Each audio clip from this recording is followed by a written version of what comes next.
Donkey Kong Country Returns. I don't know if you ever played that. It's been a long time since I played Donkey Kong. Yeah, it's probably what I'm gonna do tonight. There you go. Ain't nothing wrong with that. Yeah. Last time I played Donkey Kong was on 64. Okay, like So that it's been a 3D while. one. Yeah, I think it was. Yeah, Yeah, that maybe. game's wild. Yeah, that game's wild. Yeah, my wife and I well, I'd say we just got it. We got one probably maybe 6 months ago, and we've been trying to get back into playing this. Sometimes these games that you played when you were younger are a lot harder to play now. Yeah, that's weird. Like some of it didn't age well or something. Yeah, like yeah, one of my favorite games back in the day was GoldenEye, and I tried playing it now, and it's just like, oh my God, how did I play this? Yeah, I played it recently. I'm still pretty good at it. Um, but I use like weird controls. Like my controls are modeled off of GoldenEye. Okay, so kind of inverted. It's called Legacy. Yeah, it's called Legacy.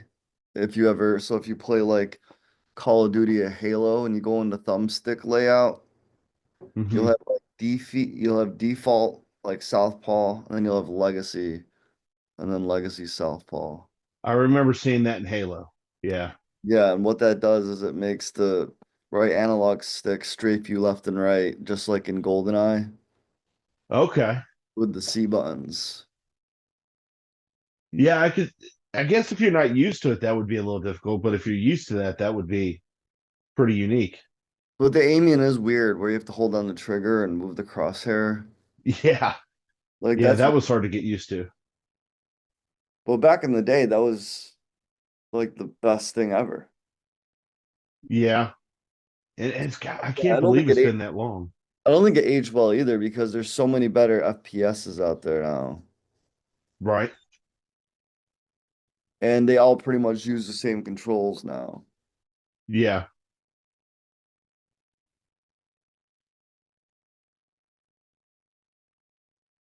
Yeah, you're not wrong. I mean, we got some sort of emulator. I guess it was off of TikTok, maybe, and all the games that are on there, a lot of them I don't even remember. Yeah. But it's interesting to see that how when I was a kid, how things changed from the Super Nintendo or the regular Nintendo to where we are now. Yeah, I still like the old retro. I like retro gaming though a lot.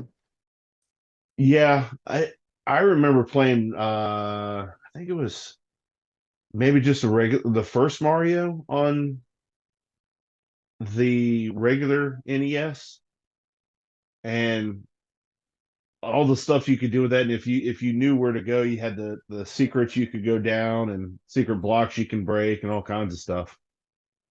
I was basically raised on that. So I still play those games now. Yeah, my wife has the NES Classic they came out with. Probably how long ago was that? Maybe 10 years ago. The This the is, small version. yeah, that thing's awesome. Yeah, somehow she found where the cords aren't very long. She found wireless controllers for it, Yeah.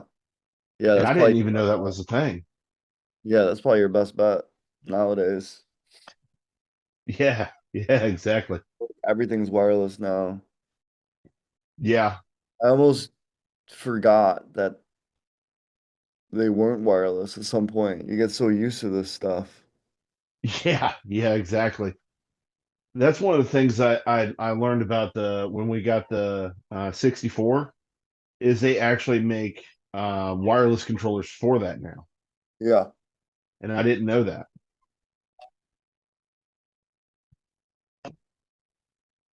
So how things been going for you? Um, good. Yeah. I'm just in Austin. Yeah, Like, we've been trying to keep up with the social media posts and YouTube and all that, and uh, it seems like you're everywhere.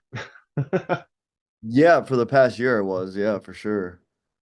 I just did a big road trip. Just primarily like Vegas and Arizona, basically. I mean, What? I stopped in I stopped in Oklahoma City and Albuquerque, and I like stopped there twice on the way there, on the way back. Well, then I went on the way there again, and I saw that was basically it. Just that chunk of the map was where I hung out. Not everywhere, like Phoenix, Flagstaff in Arizona, and then LA, Anaheim, and then these random towns, Bakersfield and Porterville. And Okay, that was all in California. And then just Vegas, Oklahoma City, Albuquerque, Phoenix, Flagstaff. That and everywhere was just comedy. I just do really just been doing three things. That's comedy, pickleball, and poker. That's basically all I do. yeah, I've seen some of the videos you've done with poker. I saw one where you were doing pickleball. Yeah, that's all. That's basically like my three main hobbies. I can't do, I like playing video games, but I'm saying like in every single one of these towns, like I would do comedy, I would do pickleball, and if I could do poker, I'd do poker. Um, and that was basically the tour. Um, so yeah. What I have to ask because I've always in the back of my mind wanted to do like not so much like van life, but like can get a conversion van and have that same setup like you have. What is that like traveling like that? Oh my goodness, it's so liberating. I still like using it. I'll give you a few examples. New Year's Eve, Kill Tony had an arena show, an HEB arena in Cedar Park, about 40 minutes from my place. I pull in New Year's Eve. I get to see this show live. I hang out in my van to like basically tailgate, So I have like my own little room that I can just get away from and then on top of that, I decided to like celebrate on New Year's Eve, have some drinks and then I asked the guard or the parking people, I'm like, "Can I leave this here overnight?" And they're like, "Have it out by noon tomorrow." I'm like, "Boo, that's later than hotel checkout." So I just like camped out, had some champagne and had my own little private New Year's party in my van. And that's like after the show's over. So I got to watch the Kill Tony show. And then when the show was over, I hung outside and loitered a bit, like running into friends or people. And then after all the commotion was gone, I went to my van and kind of had myself a New Year's Eve party. See, that's So cool. yeah, that's what I'm saying. Like it could be anywhere you want. I really try to get it as close as I can to the thing that I'm doing. That way it's like you brought your home to the thing that you're doing. Yeah. Yeah, because I've seen people build those and I've seen like what you're doing, people doing YouTube videos on taking it cross country or taking it on trips or camping or whatever. And it's always really cool because where I work, we've had a few come into the shop and it you don't realize how massive the van is to begin with. Yeah. Yeah, it's enough space where it doesn't really like wear on you. Because Yeah. I was able to do it for like months on end and it was good. like showering and stuff, that's like the only pain in the ass, you know? Yeah, because then you got to find a gym or something like that to. Yeah, I'm just going to Planet Fitnesses all the time. Um, you get into a routine though, because when you go into Planet Fitness to shower, like you're more hygienic. You do it all. You're in there, you might as well do give yourself the super kiss special, you know? So I feel like you're just more hygienic because it's like it's such a chore to go in there to do it. Might as well give it your all, you know? Yeah, get it done right the first time. Yeah, yeah. Yeah, see, and that seeing you do videos like that, I think that for me personally, that's a really cool thing to see. Plus, you're getting out and being able to go where you want, and if you need to take, if you don't want to get a hotel room or whatever, you can just crash in your van. You're good. Yeah, like absolutely. I just remember like not even wanting hotel rooms. I was getting a lot of comped rooms when I was in Vegas. And I'm like, man, it's almost like a chore because you kind of have to like kind of pack some stuff and then leave and then unpack it somewhere else. That's Yeah, sometimes more inconvenient. So it's actually kind of ironic that a hotel room is could be more inconvenient, yeah, exactly. but it And, does and give you a shower. So that's the perk. yeah, yeah, and I can see that, but at the same time, like what you're saying, when you're not getting a hotel room, say you're in Vegas or somewhere in Arizona or whatever the case may be, you're not paying for a hotel room. You may pay for parking, but I mean, really, how expensive can parking be? I try not to pay for anything. And see, that's smart. I've seen some of the stuff where you've done that, and Yeah, that's wild. I rarely paid for parking ever. Yeah. Um, I have my places in Vegas that you can park um overnight for free. Yeah. And then yeah, like and if I was anywhere near friends or family, they would always let me just park in their driveway. See, that's cool because then you could just go in and get cleaned up. You can park at any Planet Fitness, like that's free too. See, I didn't know that. Yeah, it's just like do you pay to park when you go to the grocery store? Yeah, that makes sense. Yeah, like all that's free. All those plazas and stuff. Yeah.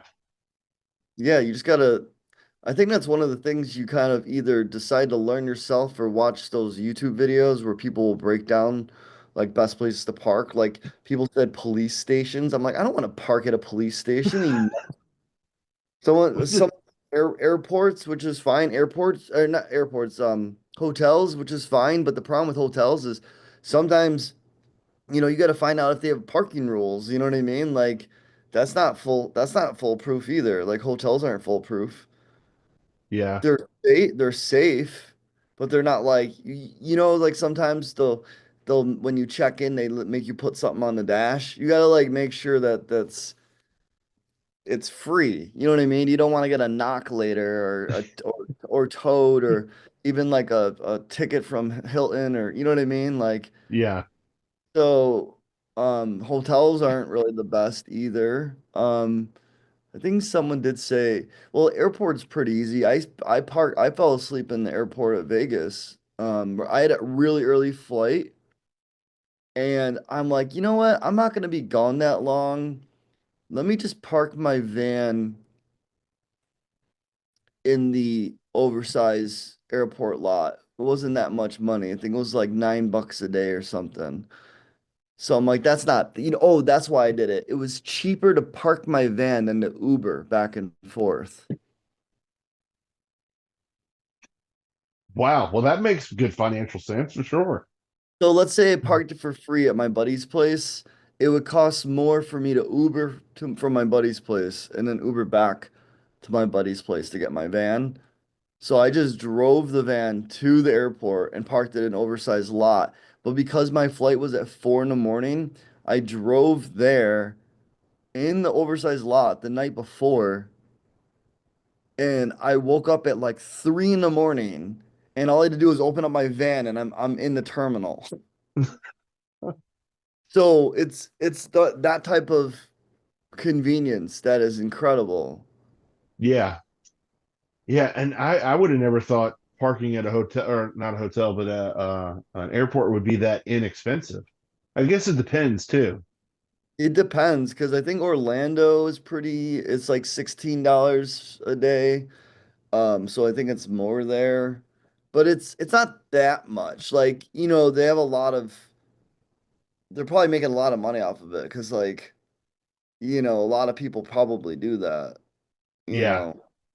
Um, but to be able to park like a giant vehicle like that, that's awesome because like it costs the same for what? A VW Bug as it does my van.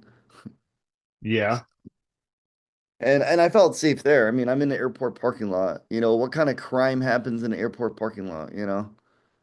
right, exactly. Yeah, and you're right where you need to be. So that's definitely a convenience factor. Yep.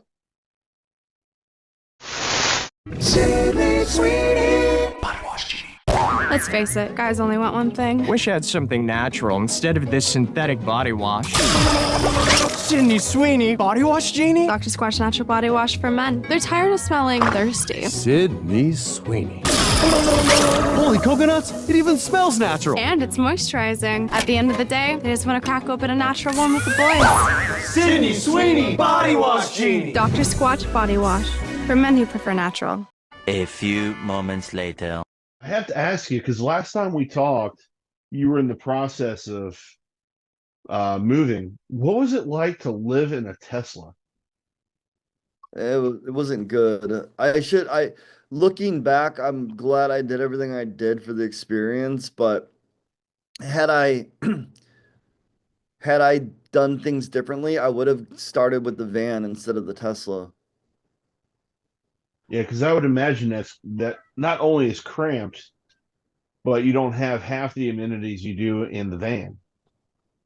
You can't even like the biggest thing is you can't even like sit up or stand. So like that's a game changer if you can stand upright in your vehicle. Because never being able to stand is almost claustrophobic. Yeah, I can only imagine. Because Yeah, like yeah, you're we, basically in a coffin. yeah, we were watching that the first episode, and I just looked at my wife and I was like, I don't know how that could be as comfortable as it is, but you understand kind of why you were doing it at the same point.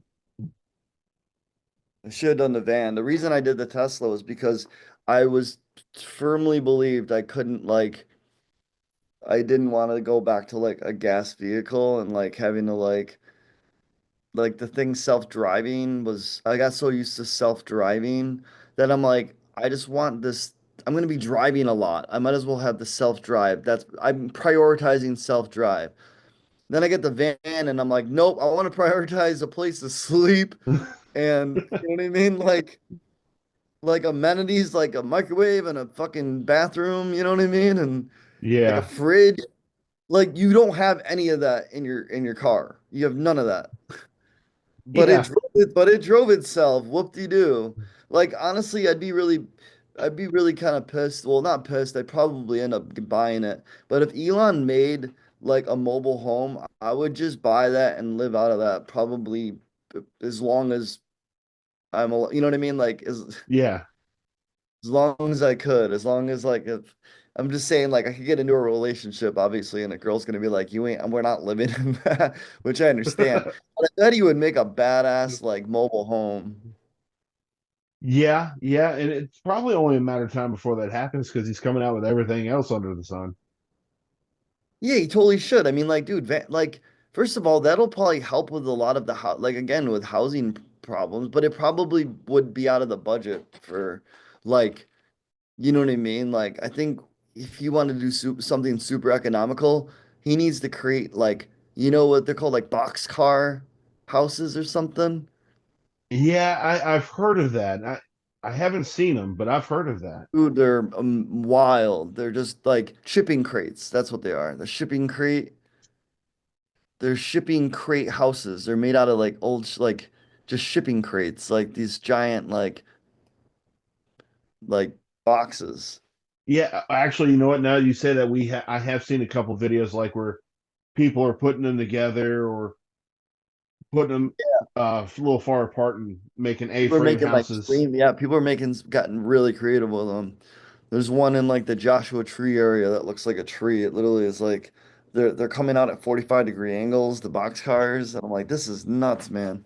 But I had I done the van first, I would have never gotten this place. I would have just kept living in the van. Yeah, I would have just like, and then I would have gotten on Kill Tony, and then I would have kept touring, and then I would have just kept going around. That would have been the best plan. And because now I'm kind of stuck here because I have this, and I built this. right. So like I feel like I'm kind of stuck here. Like I committed. So like when my lease is up in March, like I don't want to leave. Like and I do like it here. You know what I mean? Like it's weird because I didn't see myself staying here. I really like Florida and that's where I'm from. Well, that's where I was living for the past 8 years. But there's things about this I like more. It's more like, believe it or not, it feels more like family here, even though I don't have family here. And that kind of makes sense though, because you hear a lot of decent things about just Texas in general. Yeah, Kind people of are just depending on where you really, are, but if everyone's nice. So like it's just friendly. Like I have different pockets of friends here. I have like comedy friends, pickleball friends, and poker friends. You know, kind of like where all my interests are. And it's great that those sports, all three of those sports are so social if you think about it, you know. Comedy's yeah. super social, pickleball's extremely social, and poker's social. So I my hobbies allow me to meet people, whereas other people's hobbies could keep them in their house and never seeing the light of day, you know? Yeah, and that's a lot of things that our society now doesn't have because the people just don't want to get out. Yeah, yeah. Unless it's like a again, like a sport's always good because that'll get you out. Yeah, this is Yeah, because true. you can't really play yeah, there's no way you can really play a sport A by yourself, you know, unless you're bowling or golfing. Um, so it does require like teams or people in general. And see, So I've I like that. I've heard good things about pickleball because we have something like that. We have that here. I don't know if it's at like the YMCA or one of the gyms here, but I've heard of people going to play it and I've seen people play it, but I've never actually done it myself. Well, all it takes is one time. Yeah, I'll have to give it a try because I know people that I work with and such in my circle that I actually do go play that. It's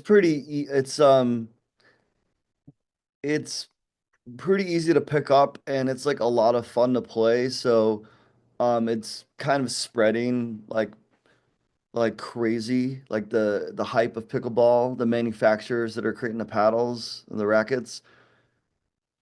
Courts are just blossoming up out of nowhere. I honestly wish that if I had like a completely like I can't do everything in life. Like I have to kind of pick something and commit to it.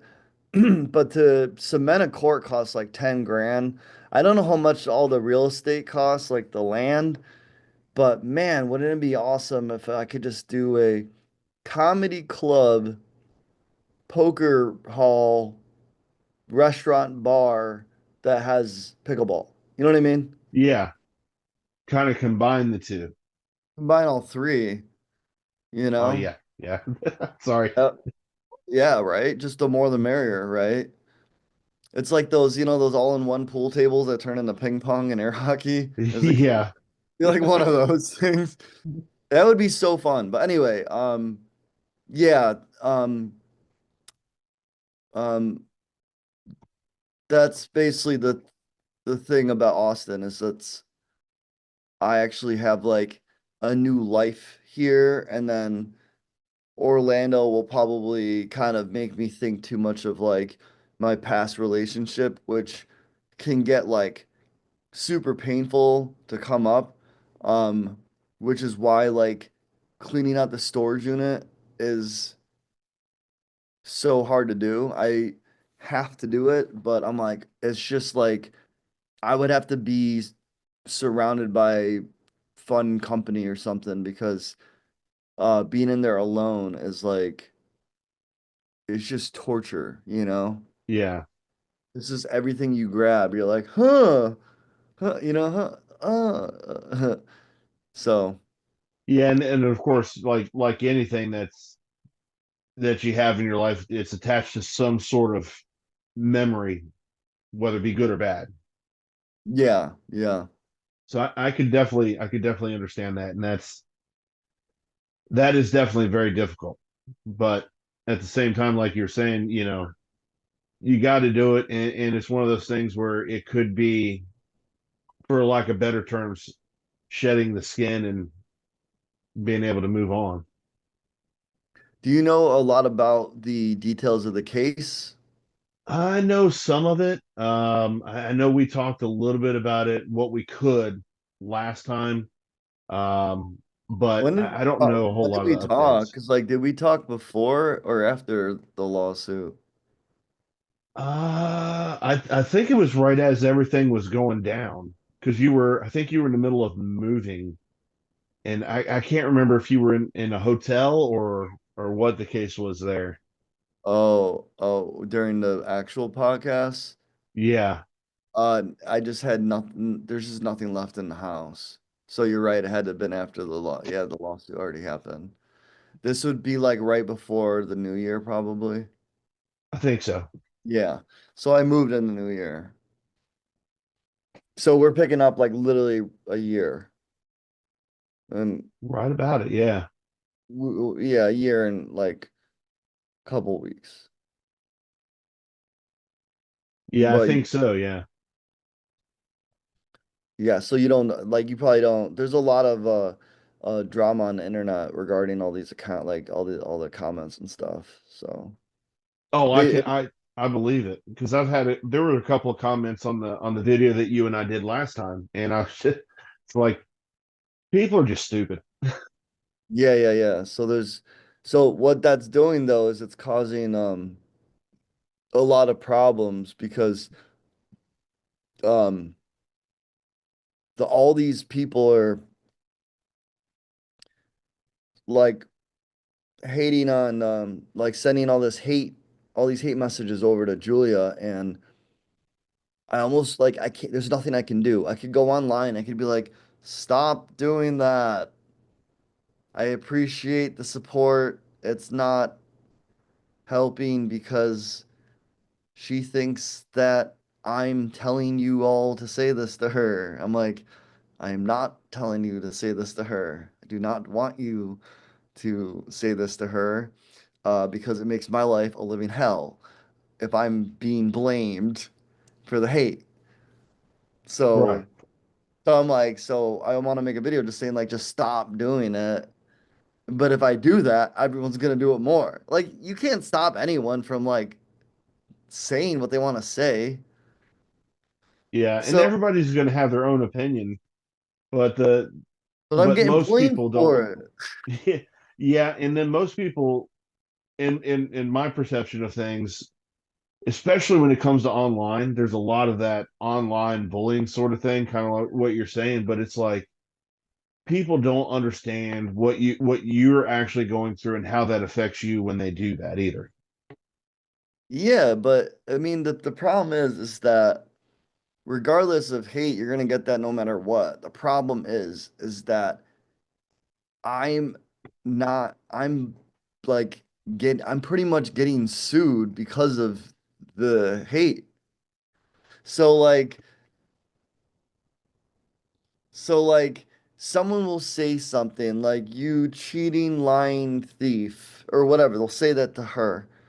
And then she'll reply to them saying stuff like, is that what he's told you? Like, no, I didn't tell her. I didn't say that. Are you listening to more of JP's lies? I'm like, don't get me involved. I go, okay, they said some they you got some hate messages. Don't get me involved. Unless they said JP told me, you know what I mean? Like I didn't tell them this. The problem is they all are just they're all just coming, you know what I mean? Like people are just saying shit. You know what I mean? Like Yeah, some of it probably some of it, they don't even know what they're saying. They're like, oh, I heard, what'd you hear? Oh, I heard Julia cheated. Oh, who'd you hear that from? Oh, JP. But that person, no one heard it from me. You know what I mean? Like, oh, I think I heard it from this person. I heard it from JP. I'm like, there's no, I'm not saying any of this stuff. You know what I mean? Like, so anyway, telephone gets around, and then all of a sudden she gets flooded with all this hate, and and it's like, it's his fault, and I'm like, damn it, like the last thing I want to do is get you more upset, so you sue me again. You know what I mean? Like I don't you know what I mean? I want peace. I don't want but yeah. it just keeps escalating. Isn't that wild? See, that is crazy. And you would think that there would be ways to figure out whether it's true or not.